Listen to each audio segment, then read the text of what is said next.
This is Meet the Movie Press. It's May the 3rd, 2019. On the show today, tributes to Peter Mayhew and John Singleton, Avengers bust blocks, Sonic reaction plus Detective Pokemon review, and the rest of the week's big releases. Stay tuned. Welcome to Popcorn Talk, featuring movie discussion, news, and interviews. Popcorn Talk. We talk movies. And now, here's Popcorn Talk's Meet the Movie Press. This is Meet the Movie Press. My name is Simon Thompson. You can find me on Instagram and Twitter at ShowbizSimon and on my Facebook page. This is Simon Thompson. This is Meet the Movie Press. It's May the 3rd, 2019. We're going to start the show on a slightly downbeat note this week, unfortunately, because we lost two legends. But before we discuss them, I want to introduce you to the panel. First of all, Demetri and Scott. Demetri, who are you? Where can we find you, please? You can find me here on Popcorn Talk Network's Meet the Movie Press and on the Twitters at DMovies1701. Hello, Demetri. Hello. Hello. Everyone's very low-key this morning. Yeah. And I look like a midget on this camera. I'm actually sitting on a cushion, to be honest with you. I am Scott Menzel. Yeah. Where can we find you, And Scott? you can find me on Twitter and Instagram at @TheOtherScottM. You shrunk. Well, I'm literally on a booster seat, and it's in tribute to Peter Mayhew, possibly the tallest man I've ever come across in my entire life. This is Meet the Movie Press. Thank you so much for joining us this week. As always, if you're watching the show live, you can take part in the chat room on YouTube. A lot of people already in there. Miguel Gomez is in there this morning. Good morning. Jenna James is in there. Ashley Menzel is in there. Sarah Brockle is in there. Carney Egan is in there. Fishman Dildo is in there. Zephyr is in there. So well done, everybody, for being part of this. Obviously, you are the reason that we do this show. Having this dialogue, it's really important. I was going to start off talking about the Avengers box office this week, because that's one of the week's biggest stories. But unfortunately, we lost two insane legends in the industry. Obviously, John Singleton early this week, so we'll talk about him in just a moment. But first of all, yesterday, Peter Mayhew, obviously best known for being Chewbacca in the original Star Wars movies. The reaction online, certainly from people that he knew but also fans, has been incredible. I mean, I know, Demetri, especially, you're a big Star Wars fan. Yeah, sure. It's even wearing the shirt in tribute today. Peter Mayhew, for you, what did he mean to you, and what's kind of your experience as a fan, and did you ever get to meet him? I've only seen him passing in conventions, so I never got to meet the gentleman. But for me, you got to remember back in 1977 when Star Wars came out. What was great about the original Star Wars was how practical they did effects back then. So as a fan, I would read the Star Logs. I would read everything that I could to learn about the making of and the behind the scenes. And knowing that there was somebody behind that was playing Chewbacca, and knowing this very tall man, you got to know these people, because it's so rare that you hear about Peter Mayhew, David Prowse, Kenny Baker, who was doing R2-D2, right? As a fan, you got to know these, and they got to play these characters that became so beloved just from that first movie, mind you. Yeah. Without the series going on, and you realize that it was his eyes, like Peter Mayhew I'm talking about now, and just what he gave, he really breathed life. Chewbacca was a character. Yeah. And that's what George Lucas wanted. They didn't want it to be a man underneath the suit. But when you met the man underneath the suit and you read about that man, he was as kind and he was a gentleman, and you saw great behind the scenes photos with him in the cast without the mask off. Yeah.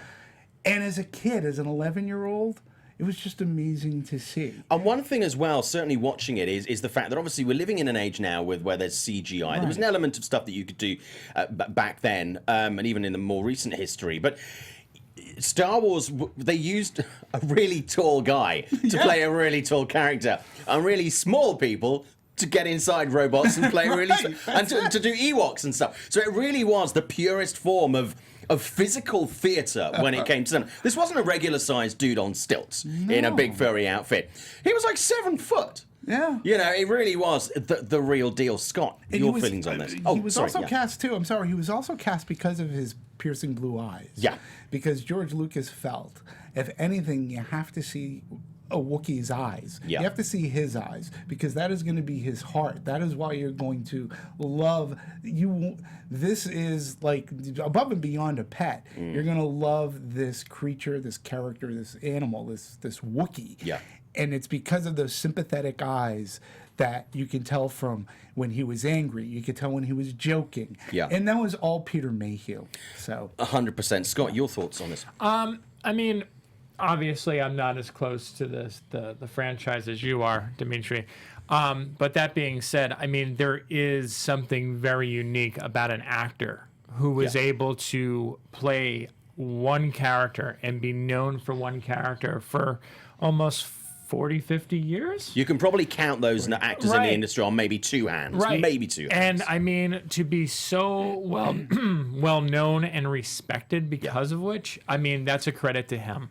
And I think it ties into a lot what you were saying, is that even though it is a character that we've come to love in a franchise, it's his personality and the way that he carried that character and brought it to life that really makes it stand out. And it's a lost art form that we have now where people don't do this anymore. Everything's all about the CGI instead of an actual actor being in a costume and bringing it to life. and that's cheesy. Yeah, no, and absolutely. it didn't look cheesy. And Yeah, that's 100%. by no means a criticism of the fact that obviously a lot of CGI is used in movies these days, but you really can't beat that authenticity. Obviously, a lot of people from, fans and people that work with him paid a lot of tribute online. Mark Hamill tweeted yesterday, he was the gentlest of giants, a big man with an even bigger heart who never failed to make me smile, and loyal friend who I love dearly. I'm grateful for the memories we shared, and I'm a better man for just knowing him. Thanks, Pete. R.I.P. Peter Mayhew. Star Wars as well. This was a tweet on behalf of Kathleen Kennedy.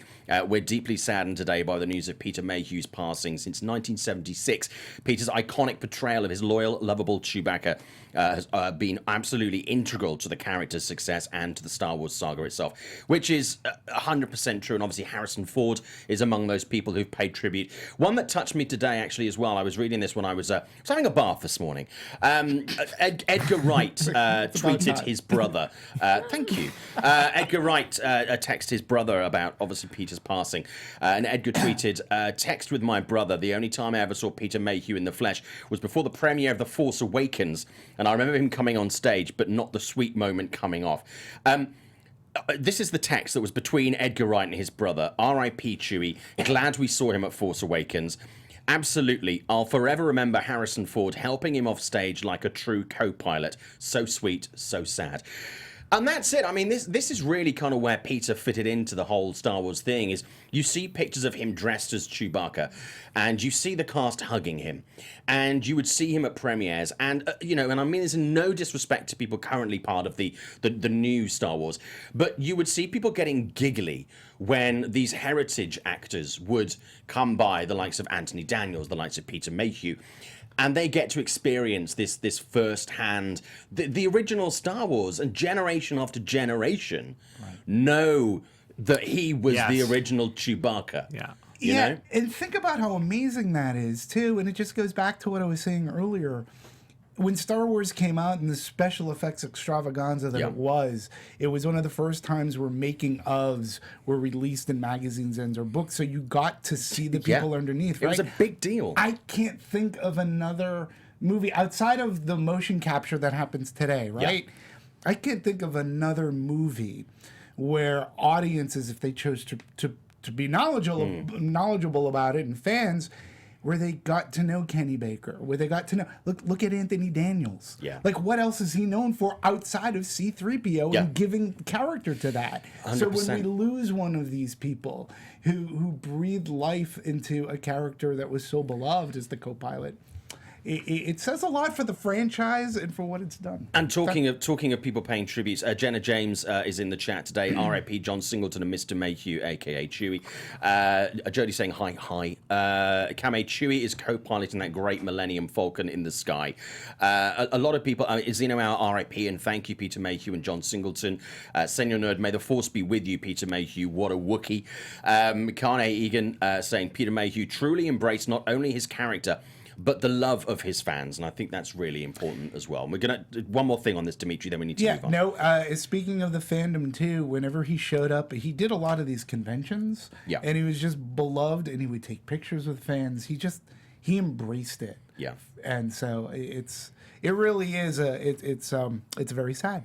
There's a friend of mine, actually. One other reaction I want to read is a friend of mine, Andy. She worked at a fan convention quite recently in London, and it was where Peter actually was. And there was a lovely interaction between the two of them. I'm just going to find it on her Facebook page, which is amazing. Here we go. I had the unexpected pleasure of meeting Peter Mayhew in March at the London Film and Comic Con. We'd both taken a break in the back room to rest for a few minutes, and it was clear that he was extremely tired. I was nervous to approach him as he's such a legend, but I asked him if he needed anything, snacks, drinks, etc. He politely declined, but very sweetly asked how my day was going. I remember saying something to the effect of brilliantly, but even more so now that I've had the chance to meet you. I also said instead of all the food and drink they provide, perhaps a few pillows to rest on would be handy during breaks too. He laughed and nodded, so I very inappropriately joked and said, motioning to and patting her chest, she's very well endowed, you can always rest on me. Everybody needs a bosom for a pillow, as was said once. We both laughed loads, and he gave me a very big cuddle. I thanked him for the few minutes that he shared, and left him to rest in peace. Which I think, is a really, I say touching, way to remember Peter Mayhew and his interaction with fans. That kind of reaction is great. Not to be Debbie Downer on the show today, but obviously we lost another legend, John Singleton, this week. At 51, he had a stroke quite recently, and they turned his life support machine off. Often remembered mostly for Boys in the Hood, which is a movie that when I remember seeing it in movie theatres, it really had a deep effect. Obviously, I am not an African American from Compton, so this is not a story that I personally related to, but that is a movie that touched me. It came from such a different world for me, but it touched me in such a personal way, that story and the way that story was told, that it really sparked my interest in African American narrative cinema. And I became a fan of his work, and I had the pleasure of interviewing him a number of years ago when the movie Four Brothers came out for the Sun newspaper in the UK. John Singleton, great, often underappreciated by the industry, though, and sometimes one of those cases where when you lose someone, you look at their legacy. First of all, Scott, your thoughts and feelings on obviously the loss of John this week. I was, unfortunately, when the news broke, I think it was about a week and a half ago when he went in the hospital. Yeah. I just, deep down, I had a bad gut feeling that it was not going to be good news. And when I woke up that one, I think it was 2 mornings ago, two or 3 mornings ago, and I saw it, I was, obviously I was saddened by the news. But it really is a travesty in a lot of ways for, as you brought up, Simon, the African American community.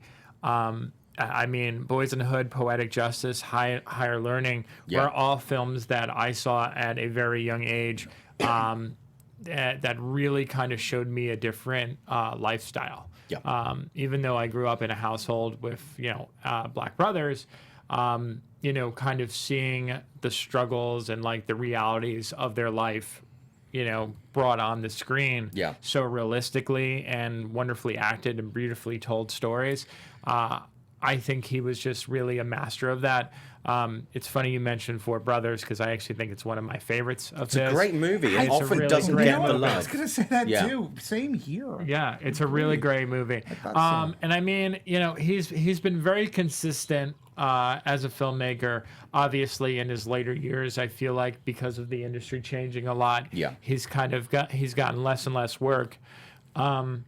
And I don't know why. I never understood. I still to this day don't understand Hollywood. But we speak to people in Hollywood all the time, and often they don't understand Hollywood. And it's like someone who has such a background and a legacy for making. I mean, Boys in the Hood. Then he worked with Michael Jackson on multiple videos. You kind of wonder like where it went wrong. Why from 2000? I'm just looking at his filmography here. Why from 2005 to recently, there was like no work involved. He wasn't handed anything. It's really interesting. It's a conversation that I had with another director about a movie that has a predominantly African American cast this week, and I had the conversation about it's almost like Hollywood for a number of years forgot what to do with women, and forgot what to do with African Americans other than typecasting them in like Comedies, comedies, yeah. or a character that would want to shoot you, whether it's a gangster or a bad cop or whatever. They were the dirty characters, right. And I think the same kind of happened. And we've discussed this a number of times before about this. Oh well, this is aimed at a certain audience, so you wouldn't get it because you're not that demographic. And I think Hollywood kind of forgot what to do with a lot of black filmmakers.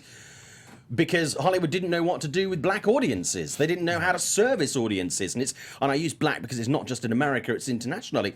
And I think he was a casualty of that. And I think, unfortunately, even though he's done some amazing work, they're just seeing a renaissance where Hollywood is getting that, do you know what, it's not just black audiences that want to see movies about black characters, and we don't want to see black characters just done as hoodlums or whatever, or ancillary characters. It's and he was just starting to have a resurgence. It's interesting because I think John suffered almost from the Wayans brothers movies, where like I felt like they were all just these dumb comedies about like weed and drinking and just like really showing like the hood the in like worst such a of the negative, worst the worst of the image, worst. yeah. And it was funny because their films at that time really succeeded, and they did so well. Yeah. To the point where they made like the Scary Movies, the first 3 of them. Yeah. It's unfortunate because. And this is, I guess, where a lot of the criticism comes from nowadays, where like people are like, finally, it's our time where we get, African American stories told by African American filmmakers and women telling their stories. Because I think we often forget that a lot of times that all along we have white comedies, we have white action movies, we have white dramas. But like it seems like for the other backgrounds, you're like, you can have one. Yeah. It's like you can have comedy now. And it was a case and of that's it. if you have a story that you want to tell about black culture or African Americans, and you want to do it, it's great. You can have your Denzel Washingtons or your Morgan Freemans, but it'll be a white guy that directed it. Yes. Because it's black directors that do hoodlum movies, Right. like Bill Duke and people like that. It's like give that to the black directors and give all the positive stories about black people, that the 7 pounds and all that kind of thing, to the white directors. So I think kind of Hollywood forgot what to do with him. Yeah. But the love that was outpoured for John Singleton this week was incredible. And this is from directors and actors across the board who appreciated the work.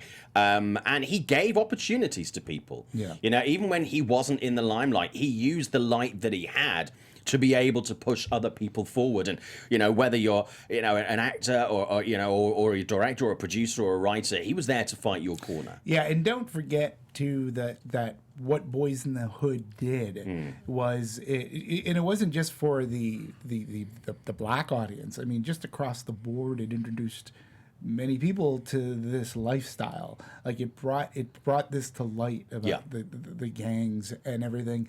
And it really was a hard-hitting movie. It launched the careers of many people. It launched his career for sure. Yeah.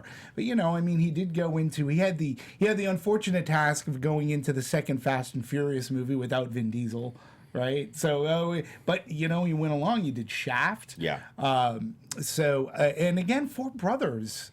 Which Great movie. It's a really underappreciated film with some really good performances, and it's a strong, good, what would you call it? An action drama? I would call it an action drama, yeah. Yeah, it's but really with the weight on the drama over the action. For sure. It was a great move. But again, I mean, a lot of studios and audiences didn't know what to do with it because it's like that's not what we know. Right. So it's interesting. But so John Singleton, another terrible loss this week. Before we move on, I just want to mention a couple of people here in the chat. Sarah Brockle, Simon, I feel so lied to. I totally thought you were black and from Compton. I know it's a popular misconception. Carl watching from the Philippines. Hey, Carl, how are you doing? Zeno, Our Boys in the Hood is one of the best and groundbreaking movies of the 1990s. Check it if you haven't. I agree. I mean, really, when you look at movies from the 90s, two of the filmmakers that really stand out for me that were new talent at the time were John Singleton and Quentin Tarantino. And if you look at the effect that both of them have had on the industry, just as a whole, it's a remarkable legacy. It really, really is.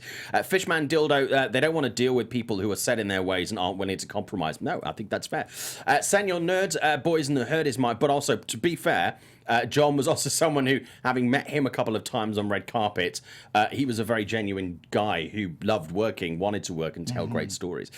Boys in the Hood is my top 20 favourite movie list, but Poetic Justice and Baby Boy are extremely underrated. I will terribly miss John Singleton, that from Senor Nerd. And Kame Egan, do you think the Academy Awards will give John Singleton a posthumous award for all of his films? No. I don't think so. And to be honest with you, I think that kind of award, if you hand them out kind of just because somebody's died, I think you sometimes devalue that award. You know, it's not like you have to have there will be a lot of people that will die this year, and there'll be a lot of people who have died in the last couple of years who get these awards, and a lot of people who are alive that deserve these awards. And I think I don't think that would be right in this case. Recognition, I think, is really what would be the overriding factor here. Yeah. Okay, we have a lot to get through elsewhere on the show. Also coming up later, we've got reviews of Pokemon and this week's big releases, including Meeting Gorbachev. Which I saw in the Q&A with Werner Herzog this week, which is great. Okay, let's talk about Avengers Endgame. The box office this week did quite well. It did okay. It did okay. Did all right, yeah. I think it's really good that people are getting behind these indie movies. It's important to support indie cinema. It really is. Yeah, by these little distributors. Okay, I mean, we kind of predicted that it was gonna go bananas. It was going to get $1 billion. I think we were saying within the first couple of days and definitely the week, and we were proved right. I mean, to be honest with you, it didn't take a rocket science to work that out. No. But it looks again like this week, there's really not a lot of competition. There's a couple of movies out, but certainly nothing that is going to challenge it. So it's going to have another week this week with a very small drop off. How far do you think this can go, guys, when you look at this box office? Are we looking at a $2 billion? Obviously, Avatar is a big target for this. Do you think we're going to get the $2 billion plus? Do you think it could make more than that with ease? I think it'll be $2 billion. I mean, I don't. You know, the thing is with Marvel movies and Marvel fans is that a lot of them go back out and see it multiple times. Yes. And I think with the, I think this is actually a pretty solid week for movies, and next week's pretty good as well. But I think it also shows the dominance of Disney and Marvel at the box office. Yeah. So Captain Marvel, only out about 4 weeks ago, is still in the top 10. Oh my God! It was like number 2 last week. Number 2 last week. Yeah. So I mean, it was the same play that they did with Black Panther. Yeah. Remember? It was crazy because for the people who hadn't seen Captain Marvel yet, and they couldn't get into Avengers, they were going to see Captain Marvel. Yeah. It's crazy. Just. I'm not going to go on the talk about how Disney's like it's so unfair what they're doing, but regardless, I think this has. I think you kind of just did. Yeah, that's okay. No, it's fine. I mean, the potential of them getting that high number. I think it has I think it's going to do it. I really do. I think it's going to top. I think it's going to top Avatar. Yeah, I think it is. Demetri. I mean, again, we talked about this last week. At most, so it did what 300 domestically. It did what 340 million, right? Something along those lines. Yeah. So even half that, which is a 50% drop, still gets you over. It's like $170 million. Yeah. And so but you're looking anywhere from 50 being best case scenario, could be high 40s. Worst case scenario would be 70% off, which ain't gonna happen, right?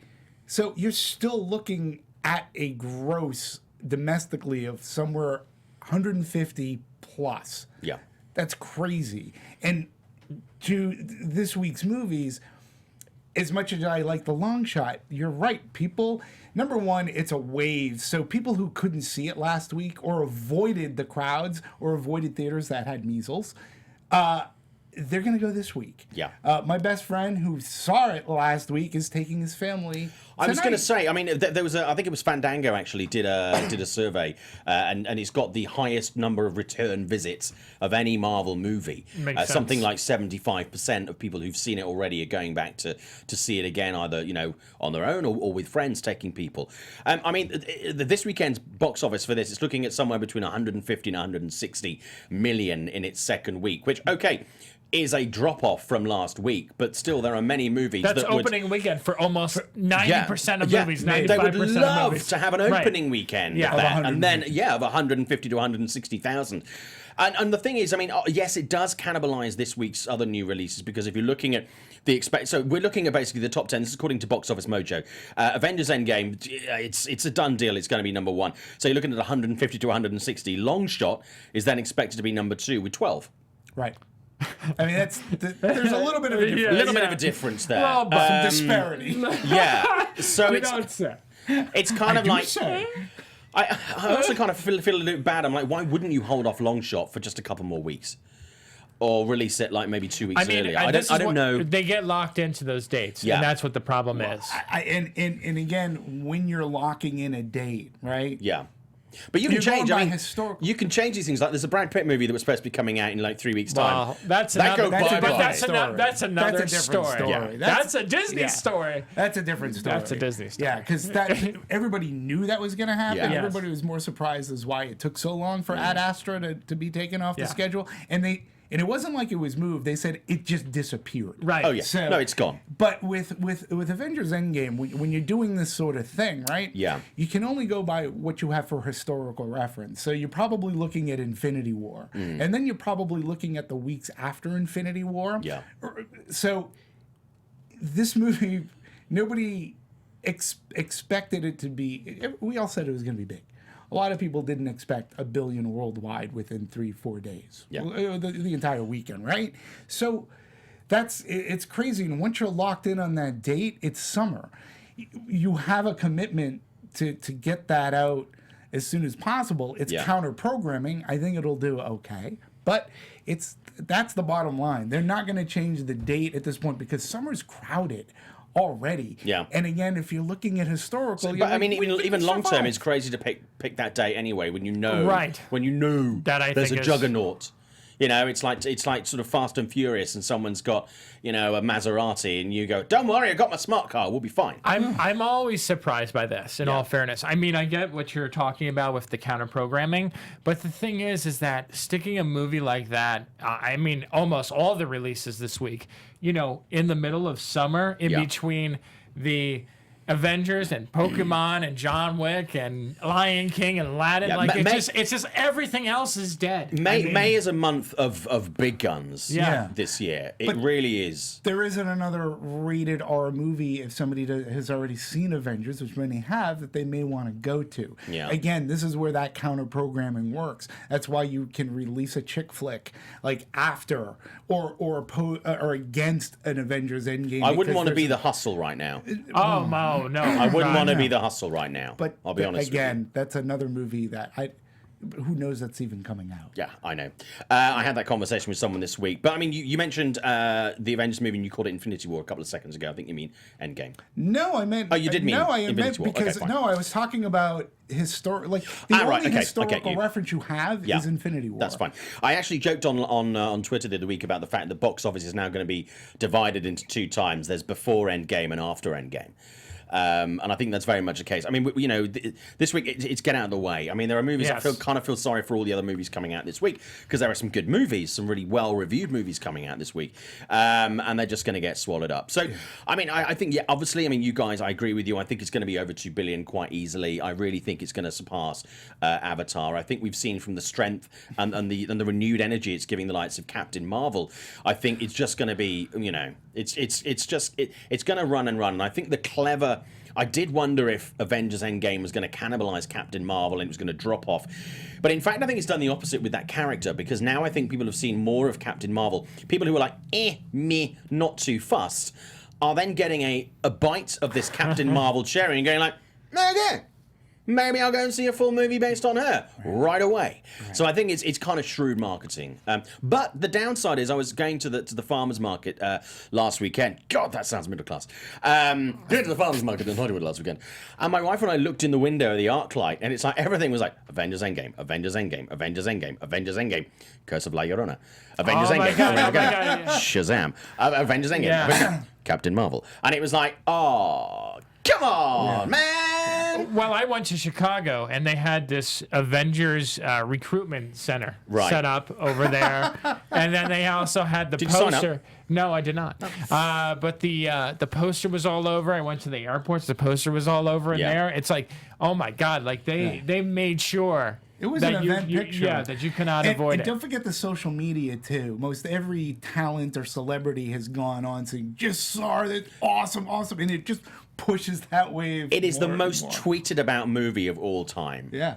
I mean, that's bananas. Yeah. You know. A lot of people in the chat. We're going to move on from this in a second because we have so much to get through today. Okay, Fishman Dildo. Endgame gave me my money's worth, which is great. Fishman Dildo, again, pre-sales for this week are through the roof still. They are. I mean, the figures are so strong for this. Jody, question. After it made 55 million worldwide so far, most of it made overseas, it only had $14 million budget. Do you think it could be big enough for a sequel? I think you're talking about... I'm not quite sure what movie you're talking about there, Jody. Can you clarify in the chat? Xeno Hour, I didn't see it yet. Every showing was sold out. Yeah, I mean, that seems to be the case. Fishman Dildo, Endgame is a lot better than it has a right to be. It's a fantastic movie. It's a really good movie.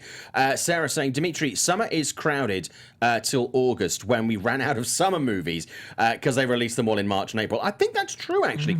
Summer is starting earlier and earlier every single year. And there's kind of an exhaustion by the end of the season. And by the time you get to the end of July, it's like, you know, it's that little whimper. Well, that always used to be when they were released in May. Yeah, no. You'd get that in September. I'd like to go back to that because there is that kind of September before you really get to the horror movies coming out now, the beginning of October, and then first week of November you get the holiday movies coming out. Fishman Dildo, there's plenty of room for long shot and Endgame. I like both types of movies. Yeah, it's not about not liking different types of movies. It's the fact that is there room for these movies for people to go and see. I mean, I think a lot of people who will watch Endgame will also want to watch Longshot, but if they have to choose one movie to go and see, they'll want to go and see the movie. They'll put their money down for the movies that everybody's talking about right now because they want to be part of the conversation. Absolutely. And they'll catch Longshot maybe a couple of weeks, maybe when it goes to a couple of dollar theaters, and then probably when it hits streaming, and everyone will go like, oh my God, it's a great movie. Why did nobody go and see it in cinemas? I mean, we could talk marketing. Yeah, Singleton saying it won't catch Avatar. Xeno is saying, hey Simon, hello. When are you dropping your review for Endgame XXX, a porn parody? Tomorrow. Okay, we're going to move on from this Sonic the Hedgehog trailer. First of all, Rendific.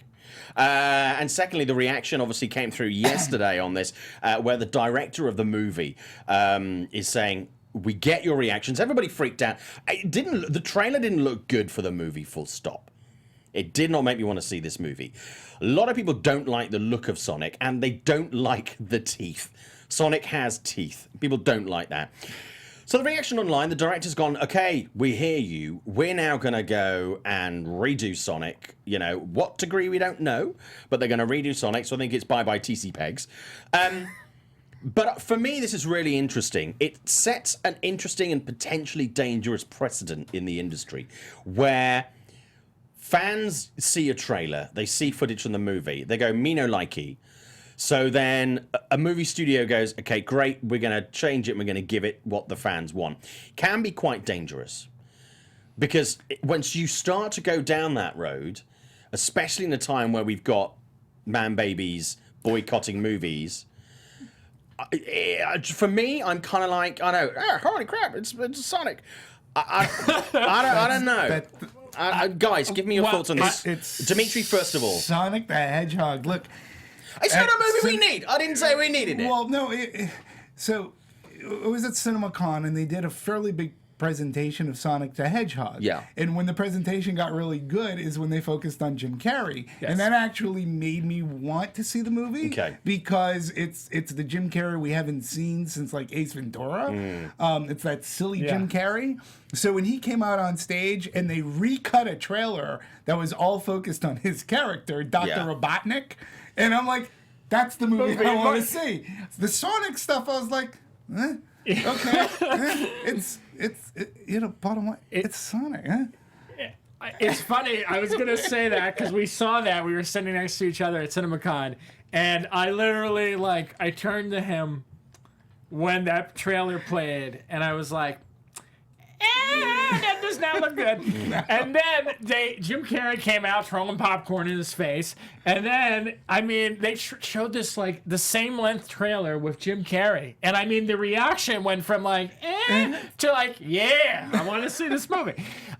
That being said, to kind of tackle on your little point, I think this is very interesting the way they're doing this. I don't know if this is a new way of actually, how they used to do, how they do test screenings. This is an interesting way for something that's visual to kind of throw a trailer out, a test trailer, get the reaction, and see hey, because it's digital, we can go back in and tweak the shit out of this. Yes. No, that does allow that. But there's also a reason why we can't, and this is actually what I'm trying to say is summarized really nicely by Zeno Hour, who in the chat has just said, I feel very uncomfortable with social media bullying filmmakers into how to make movies. This isn't good. You don't go to a baker and tell him how to bake bread. You don't go to a mechanic and tell him how to fix your car. You don't go to school and tell the teachers how to, teach your kids. So why do you think that you have the right to tell? Because the thing is, if ultimately you make a movie, okay, so you listen to the fans, you make a movie that fans want to see. Yeah, you make a movie in part for the fans, but what about the other people who aren't hardcore fans, who are just the average guy or the average Jane who wants to go and just see a movie that they want to see, that is a movie that is what the filmmaker's vision that they wanted to put out there, and they don't give a fuck about teeth. Yeah. They ultimately don't give a fuck about teeth. They don't give a fuck about what Sonic looks like. They just want to see this movie, or the kids want to see. This is not a movie that is aimed at 25-year-old men and women, or even sort of 18 plus.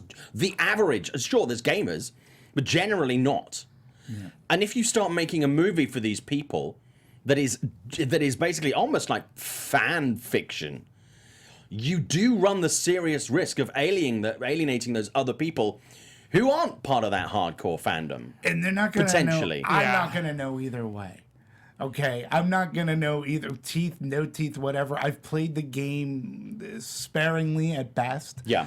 And again, but going to your point, for years, there have been test screenings which have changed the outcomes of movies because of these test screenings. Yes. And what an but I think audience that's different. Has said to the studio, and they've changed. Now we're in social media. It's Sonic the Hedgehog. I don't see this happening with Star Wars, with Marvel, with people said this about Daniel Craig as James Bond, right? They all came out. They didn't change him. I think for certain movies, like these big movies, but this is Sonic. But people say these things. I mean, I obviously I worked in radio. I've got a face for radio many times, many years, like for well over decade and a half. And the amount of times that we would change, say, presenters on a show, and you'd say, okay, well, Bloke and Bird are leaving. We're going to have, different people hosting the show from next week. People would instantly go, oh, they'd write to the local paper. I'm never listening to that radio station again. I love these guys. Blah, blah, blah, blah, blah, blah. Do you know what? A month later, they were back. Sure. And I think we do. I think it's interesting. And I think this shit costs money. So you start to cut into the bottom line of what these movies need to make, right? In order to make money, to be profitable for the studios. And if we start sticking our fingers in these cinematic pies, we do. I mean, further down the road, do we run a risk of these kind of middle budget movies not being released because studios like, well, if the fans don't like it, the hardcore fans, and then we've got to spend more money doing this and more time, and we're running it late, and blah, blah, blah. It snowballs, and then the studios go, why the fuck are we bothering? Yeah, and we've talked about this on this show. Yeah, we have. About the fandom, and you're right. It's like Jesus, you're gonna go in and make a change? Like, why? Like, why don't you just see the movie first? And like maybe the teeth, like maybe you don't give a shit about the teeth after you see the movie. But what's different about this one, and I think you guys are kind of missing the point on it, they're not going back into the movie and changing the movie. No, they're just changing. They're just changing the style, which to Paramount, like I don't even know, like when they looked at this and then put a picture of Sonic side by side and say, you know what, that doesn't look right. Yeah. So, like, essentially, if you are a fan, and I mean, even if you're not even a fan, if you're just like a casual gamer who grew up with I'm not a gamer anymore, but I grew up with Sonic, and I looked at the character and I said, why the fuck does he look like this? But I look at I totally get your point. I totally understand. But I'm not deciding whether or not to see Sonic the Hedgehog. But did you see the new clip, like how they already, like within one day, how they changed it, and it looks almost like the character. So like, what were they doing? Like, why didn't they just do that in the first place? Yeah, no, 100%. That's my weird question about this whole thing. No, 100%. But I still don't really want to see Sonic the Hedgehog. I mean, I might see it, but I still don't want to see Sonic the Hedgehog. But it has nothing to do with. I mean, okay, I don't like the look of Sonic, but that's not going to make me not watch the movie. But that's all the backlash was for. The backlash was kind of oddly not about like. It wasn't about the story. It was just about how he looked. Yeah. But people didn't complain about G.I. Joe. Yeah, he but didn't have a beard. No, I know, but when you open the door to these things, it's like, it starts with... You're talking about the long term. I'm talking about the long term. Yeah. It starts with, I don't like the look of Sonic, and then it gets like, well, I don't like what you've done with this character. And I think test screenings, they continue to be invaluable, and they are really... But I think that's a slightly different kettle of fish, where you're going, okay, fine, we want to get this reaction, this is fine. We've already shot an ending, or this is an alternative script, or we need to go back and look at that. I think that's very different to people on Twitter going, me no like you Sonic, you change Sonic, blah, blah, blah, blah, blah. Do you know what I mean? I just think it starts to potentially open a very interesting and potentially troublesome door. And also then you've got people who, in the days where people are going, I'm not seeing Solo, I'm not seeing Return of the Avenger, the Sith or whatever, and countless other movies, or Captain Marvel or Ghostbusters. And it's like, I just think this is playing a little bit too much for people who, ultimately, I don't think the things would make that much difference. Bottom line dollars? No. I don't think people who are saying, I'm now not going to see, some hardcore fans are not going to see it because it's messy. It gets you're messy. Opening up a Pandora's box. Yeah. And I just don't know if you want it. Okay, a couple of people in the chat talking about this. Ashley Menzel, I mean it was bad. Sonic looked like a Times Square reject character. Yeah, absolutely. Saying you're nerd, but despite the horrible look and the teeth, I really feel bad for the filmmakers are going back to the drawing board, and good chance this movie will get pushed back. John Harrison, all the Valkyrie news got. Okay, that's talking about the Endgame. You might have heard of that movie.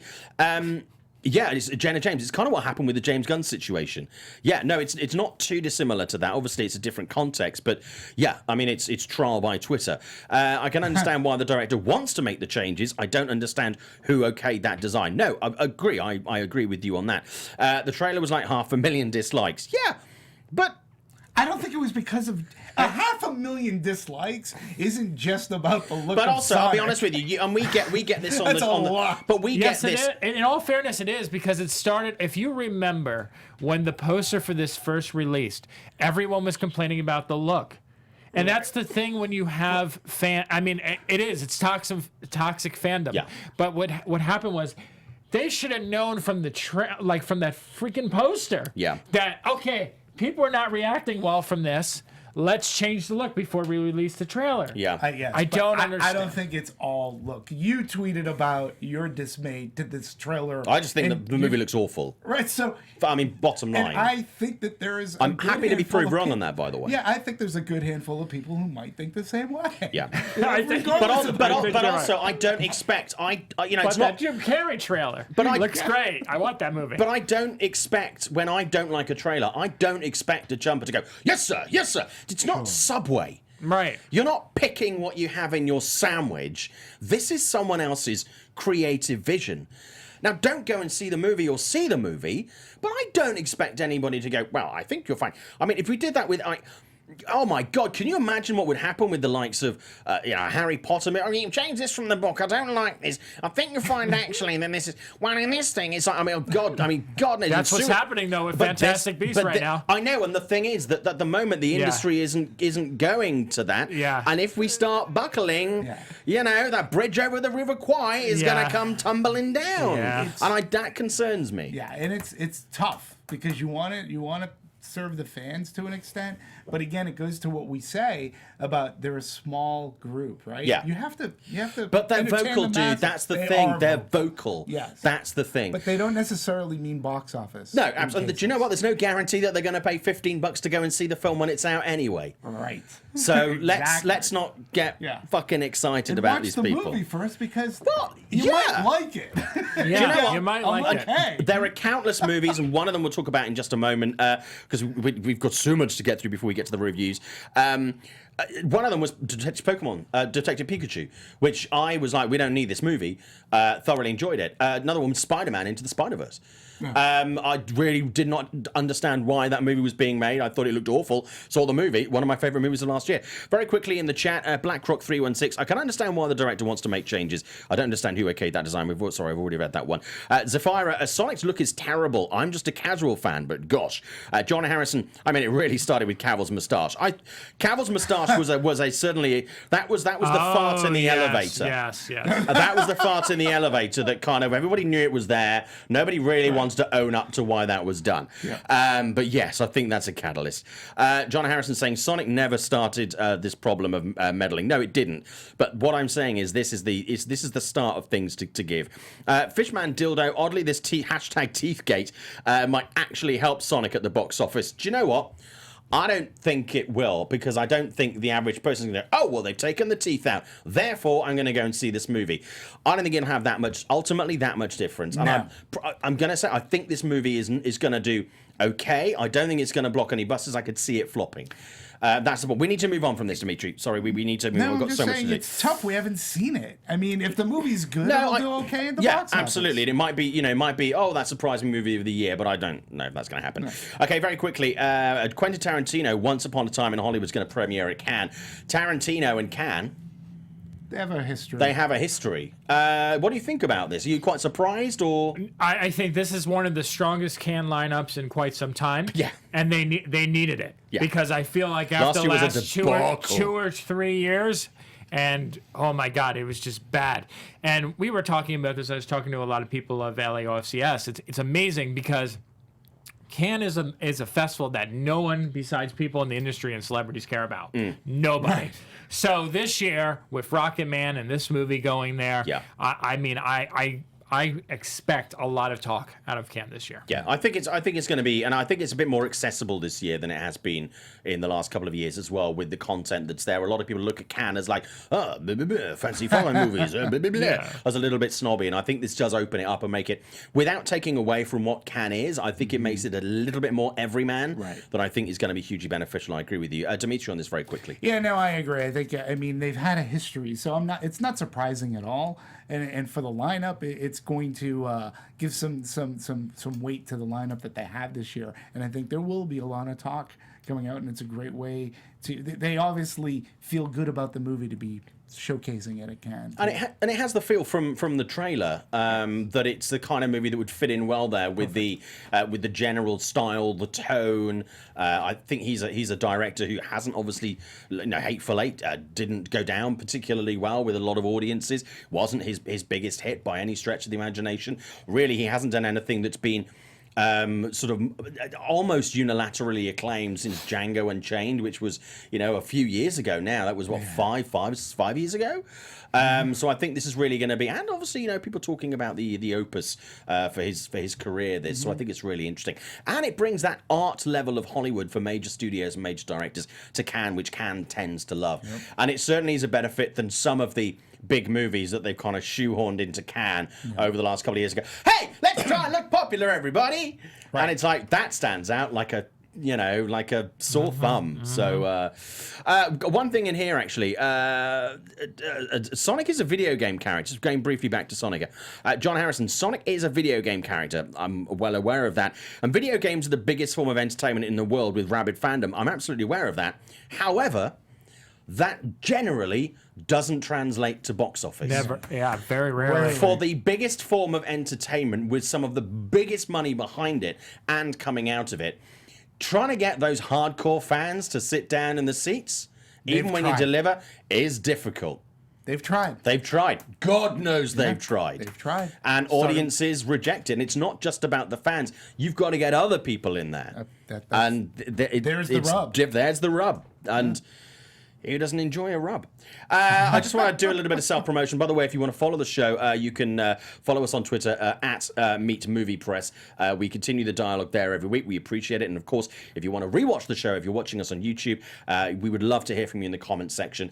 You don't have to agree with us. It's always nice to have compliments, but it's always a dialogue, but we always like to keep it civil. And that's always appreciated.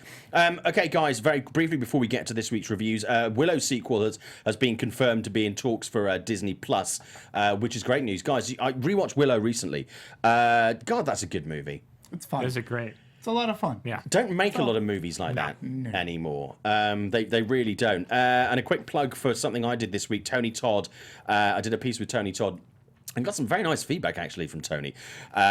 We talk about Candyman and Final Destination, so he updates on what his relationship is with Jordan Peele's new production, and also the Final Destination movie, which is... they're going to be doing a new one, basically, and kind of where he feels and where he fits in with that, so check that out on Forbes, which is great. And I've got some interesting interviews coming up next week with the likes of Lynn Shay, also Adam Shankman, because What Men Want comes out on Blu-ray and DVD next week, so I've got some of that stuff on there, and a couple of other surprises, which is great. Okay, we need to very briefly just talk about the trailers. Did anybody see Crawl this week? We saw it at CinemaCon. That trailer. It's the B movie we need right now. That's the way I look at it. Hopefully it's better than the Meg. I know you hate the Meg. I hate the Meg. This is this could be our... Well, I think Lake Placid will be better. Might be better, but this is the B movie we need this summer. It's going to be a really nice, a fun, a good fun horror movie. Yes. And also Murder Mystery, a Netflix movie with Adam Sandler and Jennifer Aniston. Surprise! Yeah. Holy shit! Yeah. Adam Sandler in funny movie, shocker. Yeah. Oh my God! You didn't see it? Oh, You should seriously. I didn't want to check it out because I was like, check it out. It looks funny. Good. It looks dumb, but funny. Okay, let's talk about this week's big movies. Long Shot is out this week. You guys have both seen this. Yes. Very briefly, give me your love for this. I loved it. I mean, I am not the biggest fan of Seth Rogen. Yeah. But him and Charlize Theron really make this. That's why he hasn't. That's why I didn't tweet any of my reviews. He should, because I actually like the movie. Yeah. But him and Charlize Theron, they should not work. Yeah. But they do. And some of the dialogue, I mean, the one-liners, the Captain Crunch line, it's just brilliant. Some of the lines are brilliant. Yeah.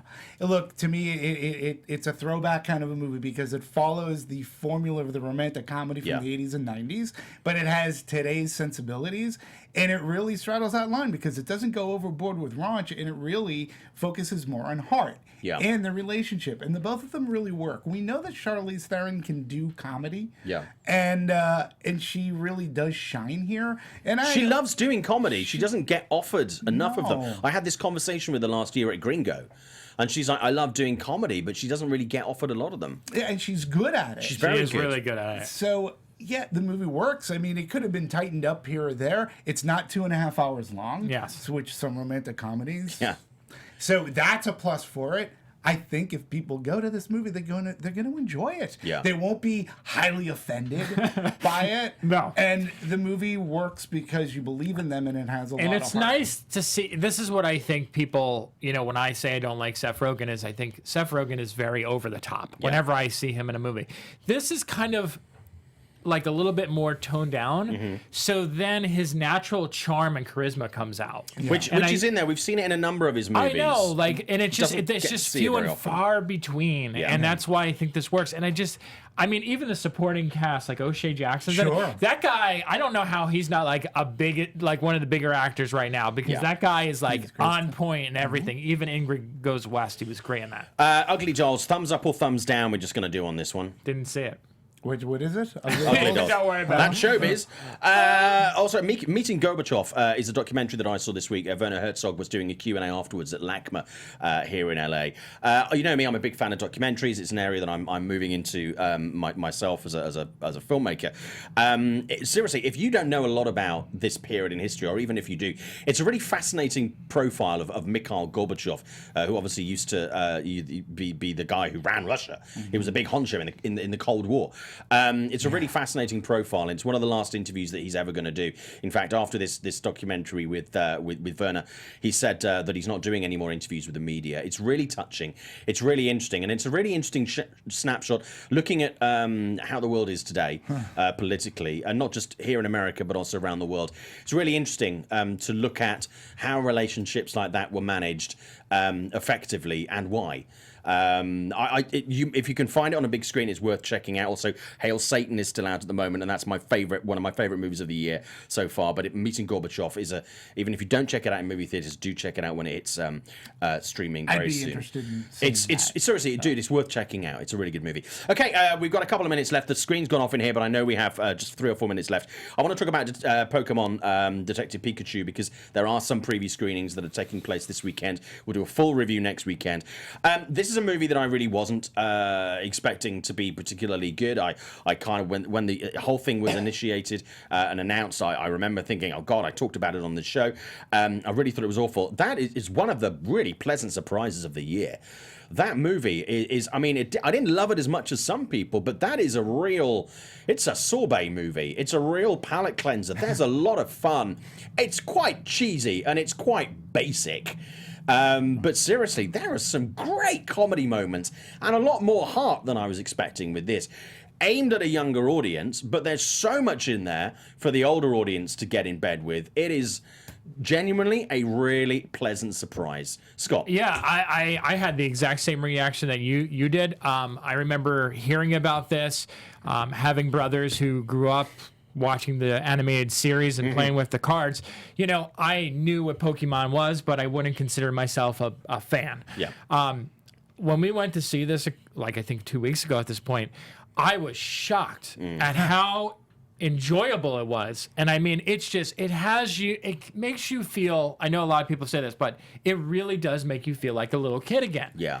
And the Justice Smith story is so delightful. And I can't believe there's a twist in the movie. I'm not going to spoil it. I can't believe I didn't see it coming. Did you see the twist coming? I did see the twist coming, okay. Yeah. Me and Ashley did not see it.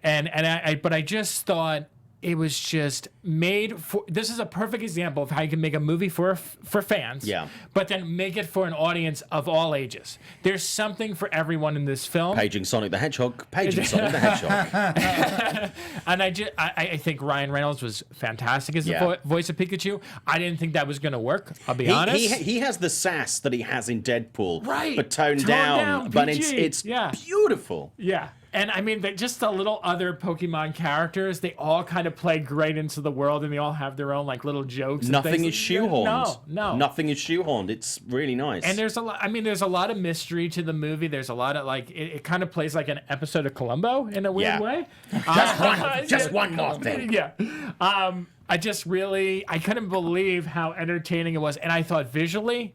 You know, I know it's a lower budget than most of the big budget movies out now. I thought it was beautiful to look at. Very clean as well. The animation was very clean. It was it felt very, obviously it's not real, but I mean, it felt really realistic. It had an element of where you could believe You could really believe what was happening. It didn't feel like someone talking to a ball on a stick or nothing. You know, the emotional connection between Justice Smith and Pikachu was genuine. It's like it was like they were in the room and there was a genuine connection. And I mean, Bill Nighy has I guess a small role in this movie, and he's also great. Something that I normally associate him with like kind of like similar roles. Yeah.